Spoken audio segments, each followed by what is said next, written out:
ఈరోజు మనం గోధుమ పిండితో చేసిన స్పాంజ్ కేక్ అండి.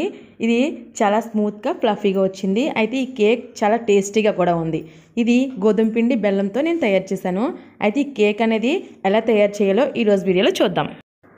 ఒక కప్పు బెల్లం తురుముని తీసుకుని ఒక బౌల్లో వేసుకోవాలి. బెల్లం అనేది ఎంత సన్నగా తురుముతామో అంత తొందరగా బెల్లం అనేది కరిగిపోతుంది. ఏ కప్పుతో అయితే బెల్లం తురుముని వేసుకున్నామో అదే కప్పుతోని పావు కప్పు వంట నూనెని యాడ్ చేసుకోవాలి. మనం సన్ఫ్లవర్ ఆయిల్ లేదా ఫార్చ్యూన్ లాంటి ఆయిల్స్ ఉంటాయి కదా, స్మెల్ లేనివి, అటువంటివి వాడుకోవాలి. మనము వేరుశనగ నూనె లేదా నువ్వుల నూనె లాంటివి యాడ్ చేసినట్లయితే ఆ ఫ్లేవర్ ఈ కేక్కి పట్టి కేక్ స్మెల్ అనేది అస్సలు బాగోదు. నూనె ఇంకా బెల్లము అనేది తొందరగా కరగడం లేదు కాబట్టి నేను ఏ కప్పుతో అయితే మెజర్మెంట్ తీసుకున్నానో అదే కప్పుతోని పావు కప్పు గడ్డ పెరుగుని మజ్జిగలా చేసి ఇందులో యాడ్ చేశాను. దీనివల్ల బెల్లము ఇంకా నూనె ఇవన్నీ కూడా బాగా కలిసిపోతాయి. ఎక్కువసేపు ఇలా బ్లెండ్ చేయలేము అనుకునేవారు మీరు మిక్సీలో కూడా ఈ బ్యాటర్ని రెడీ చేసుకోవచ్చు. అరగంట సేపు విస్కర్తో ఇలా బ్లెండ్ చేసిన తర్వాత బెల్లము, పెరుగు, నూనె మొత్తము బాగా కలిసిపోయాయి. ఇప్పుడు దీనిలోనికి మనము గోధుమ పిండిని యాడ్ చేసుకుందాం. ఏ కప్పుతో అయితే మనం బెల్లాన్ని తీసుకున్నామో అదే కప్పుతో 1 కప్ గోధుమ పిండిని నేను ముందే తీసుకుని పక్కన పెట్టుకున్నాను. గోధుమ పిండిని జల్లెడ పట్టే ముందు పావు టీ స్పూన్ బేకింగ్ సోడాని అలాగే అర టీ స్పూన్ బేకింగ్ పౌడర్ని యాడ్ చేస్తున్నాను.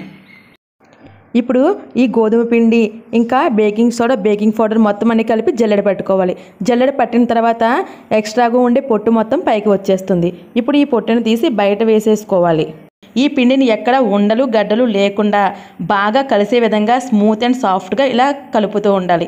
ఈ బ్యాటర్లో ఎక్కడ ఉండలు గడ్డలు అనేవి అస్సలు కనిపించకూడదు, అలా కలుపుతూ ఉండాలి. ఇలా కలుపుతూ ఉండగా ఈ బ్యాటర్ అనేది ఇలా థిక్ కన్సిస్టెన్సీకి వచ్చేస్తుంది.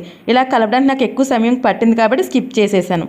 ఇప్పుడు వెనిలా ఎసెన్షియల్ ఇది ఉంటే వేసుకోవచ్చు, లేకపోతే దీనికి బదులుగా ఇలాచీని కూడా యాడ్ చేసుకోవచ్చు. ఇప్పుడు నేను అర టీ స్పూన్ వెనిలా ఎసెన్షియల్ని యాడ్ చేస్తున్నాను.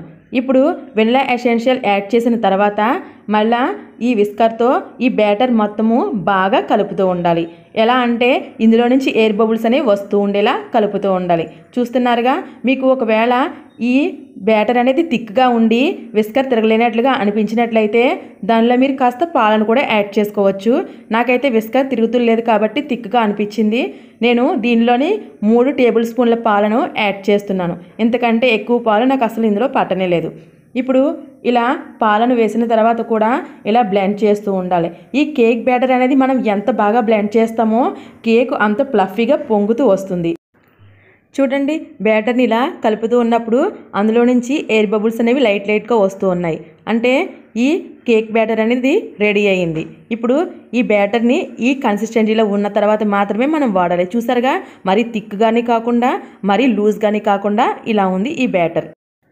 కేక్ని కుక్ చేయడానికి మందపాటి అల్యూమినియం గిన్నెని తీసుకోవాలి. ఇది కాస్త దళసరిగా ఉండాలి. ఇప్పుడు ఈ గిన్నెలో నూనె లేదా నెయ్యిని వేసి ఇలా మొత్తం స్ప్రెడ్ చేయాలి. ఆ తర్వాత గోధుమ పిండి లేదా మైదా పిండి రెండిట్లో ఏదైనా సరే చల్లి ఇలా గిన్నెని మొత్తము ఆ పిండి పట్టే విధంగా స్ప్రెడ్ చేసి ఎక్సెస్ పిండిని తీసేయాలి. ఇప్పుడు ఇలా ఎక్స్ట్రా వచ్చిన పిండిని బయటకి తీసేసి ఈ గిన్నెని పక్కన పెట్టుకుని మనం ముందుగా రెడీ చేసి పెట్టుకున్న కేక్ బ్యాటర్ ఉంది కదా, దాన్ని ఇంకొకసారి బాగా కలిపి ఈ బ్యాటర్ అనేది ఆ గిన్నెలోనికి ట్రాన్స్ఫర్ చేయాలి. గుర్తుపెట్టుకోండి, కేక్ బ్యాటర్ ఎప్పుడు కూడా గిన్నెలో హాఫ్కి కంటే తక్కువగా ఉండాలి, కానీ ఎక్కువగా ఉండకూడదు. కేక్ బ్యాటర్ అనేది గిన్నెకి హాఫ్ కంటే ఎక్కువ వేసినట్టయితే కేక్ బాగా పొంగిపోయి పక్కకి పోయే ప్రమాదాలు ఉన్నాయి, అలాగే మాడిపోయే అవకాశాలు కూడా ఉంటాయి. కాబట్టి కేక్ బ్యాటర్ అనేది గిన్నెకి సగానికంటే తక్కువగా ఉండేలా చూసుకోండి.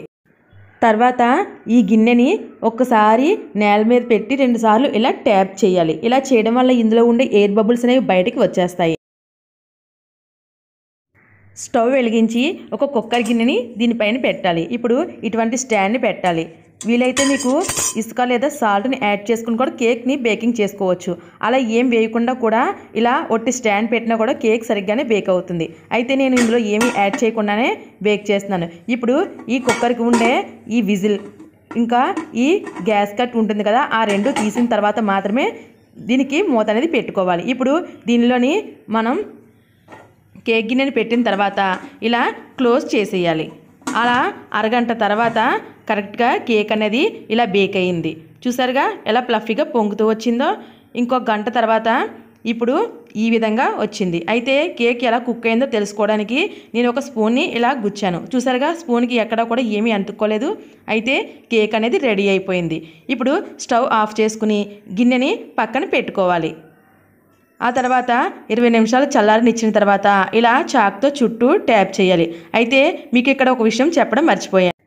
బెల్లంతో మనం తయారు చేసిన ఏ కేక్ అయినా సరే బెల్లం కలర్ని బట్టే ఉంటుంది. చూసారుగా నేను ఈ కలర్ బెల్లాన్ని తీసుకున్నాను కాబట్టి చూసారుగా ఇటువంటి కేక్ అనేది రెడీ అయింది. అదే మీరు బెల్లం కలర్ ఇంకా లైట్గా తీసుకుంటే కేక్ అనేది ఇంకా లైట్ కలర్లో వస్తుంది. అయితే కలర్ ఎలా ఉన్నప్పటికీ కూడా కేక్ అనేది చాలా ప్లఫీగా స్పాంజ్గా వచ్చింది. చూసారుగా కేక్ అనేది ఎలా ఉందో స్పాంజీగా. అయితే ఇదిగోండి ఎంత స్పాంజీగా చాలా స్మూత్ అండ్ సాఫ్ట్గా ఉంది ఈ కేక్. వెనిలా ఎసెన్షియల్ యాడ్ చేయడం వలన దీని ఫ్లేవర్ అచ్చం బేకరీ స్టైల్లో ఉండే కేక్ లాగానే ఉంది.